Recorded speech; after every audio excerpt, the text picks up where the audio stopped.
Historic Virginia Military Institute, alma mater of many great Americans, honors one of her greatest alumni with the new George C. Marshall Research Library.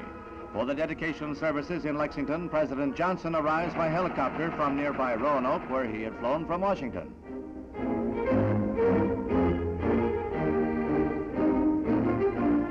After the presidential party is welcomed, Mr. Johnson reviews the cadets' honor guard. While here, he obtains a general amnesty for all those who are being penalized by demerits. The $600,000 building is a memorial to the wartime Chief of Staff who was post-war Secretary of State when he promulgated the Marshall Plan. Former President Eisenhower, General Omar Bradley, and Mrs. Marshall join the President and Mrs. Johnson round the bust in the library.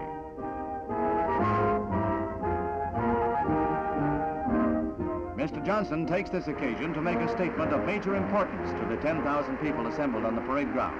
He says he intends to carry on the vision of the Marshall Plan and a commitment made last summer by the late President Kennedy by bridging the gulf between the free world and the nations of Eastern Europe. Today we work to carry on the vision of the Marshall Plan.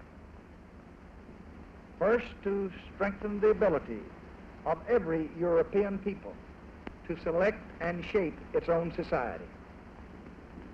Second, to bring every European nation closer to its neighbors in the relationships of peace. We will continue to build bridges across the Gulf, which has divided us from Eastern Europe. They will be bridges of increased trade, of ideas, of visitors, and of humanitarian aid.